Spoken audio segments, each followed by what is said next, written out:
Road మీద వెళ్తున్నావు, నువ్వు ఫాస్ట్గా వెళ్తున్నావు, వెళ్తున్న నేను ఒక బండి ఆపి చెప్తాడు, రే బాబు అంత ఫాస్ట్గా వెళ్ళకరా అంటాడు. అదే రోడ్డు మీద చాలామంది ఉంటారు, 100 మంది, ఒక 50 మంది ఉంటారు. 50 మందిలో 49 మంది నేను పిలిచి చెప్పరు నిన్ను, ఒరే స్లోగా వెళ్ళాడి పడిపోతాడు ఆడి, ఒరే వద్దురా అంత ఫాస్ట్ వద్దురా అని చెప్పరు ఎవరికి కూడా. 49 మంది ఒకడే వస్తాయి, ఎవడో ఒకడు వచ్చి ఆపి మరి చెప్తాడు.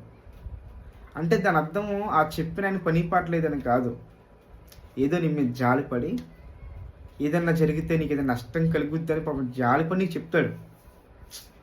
ఆయన పని పాట లేకేం కాదు, కేవలం నీ మీద జాలి కలిగి నీ గురించి ఆలోచించాడు కాబట్టి ఆయన పని పక్కన పెట్టి వచ్చి చెప్పాడు. కనుక అలా చెప్పినోడు మనము కనీసము అది పాటించకపోయినా పర్లా, ఏదో ఒక సలహా ఇచ్చారు నీకు, రే వద్దు ఇలా వెళ్ళొద్దు, ఇలా ఇంకో అది వాళ్ళతో మాట్లాడుకో, లేక పని చేయొద్దురా, మనం చూసాను నేను అక్కడ చూసాను నిన్ను, అది కరెక్ట్ కాదని చెప్తారు. చెప్పినప్పుడు నీవు అది మానకపోయినా అది వేరే విషయం, మానకపోతే అది వేరే విషయం. కానీ అట్లీస్ట్ ఆయన పని పక్కన పెట్టి, ఎందుకంటే ఈ రోజుల్లో అందరికీ పనులు ఉంటాయి, ఆయన పని పక్కన పెట్టి వచ్చి నీ కోసం ఒక 2 నిమిషాలు అంత ఇచ్చించి చెప్పాడు కదా, చెప్పే దానికోసమైనా కనీసం రెస్పెక్ట్ ఇవ్వి ఆ మనిషికి. చేస్తానికి ఎందుకు అని, ఇది కరెక్ట్ కాదు. ఇప్పుడు అదే ఊర్లో చాలామంది ఉన్నారు కదా, అదే ఊర్లో ఇంకో 1000 మంది జనం ఉన్నారు, ఆ 1000 మంది ఎందుకు చెప్పలేదు నీకు? పోతే మనకేంటి అనుకున్న రకం.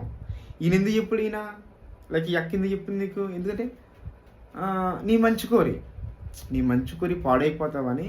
రేపు వాడు పొరపాటున యాక్సిడెంట్ అయితే చచ్చిపోతున్నాడు, పొరపాటున అది ఎక్కువ తాగేస్తున్నాడు, వాడి లివర్ పాడైపోద్ది, ఆరోగ్యం పాడైపోద్ది, ఇంకా చిన్న కుర్రాడు అని చెప్పి నీకోసం ఆలోచించి నా అనుకునేవాడు పాపం ఆయనలే కావడం, నా అనుకుని నీకు చెప్తాడు, వద్దురది వద్దు కరెక్ట్ కాదు అని చెప్పినప్పుడు వినకపోయినా పర్లా, ఏమంటుందని దాన్ని ఫాలో అవ్వకపోయినా పర్లేదు, దయచేసి వాళ్ళని గేర్గా చెప్పుకో, డిస్రెస్పెక్ట్ చేయక వాళ్ళని, అగౌరవపరచుకో వాళ్ళని. అట్లీస్ట్ వాళ్ళ మాటగానే గౌరవం ఇచ్చి ఓకే అంకుల్, సరే అంకుల్, సారీ, ఇంకెప్పుడు చేయను అంకుల్, ఇది విధానం. ఎందుకంటే ఆ మనిషి పాపం నీ గురించి ఆలోచించని వచ్చి చెప్పాడు, వినకపో, అట్లీస్ట్ ఆ మనిషిని గురించి మనం గౌరవించాలి, అది నేర్చుకోవాలి మనం.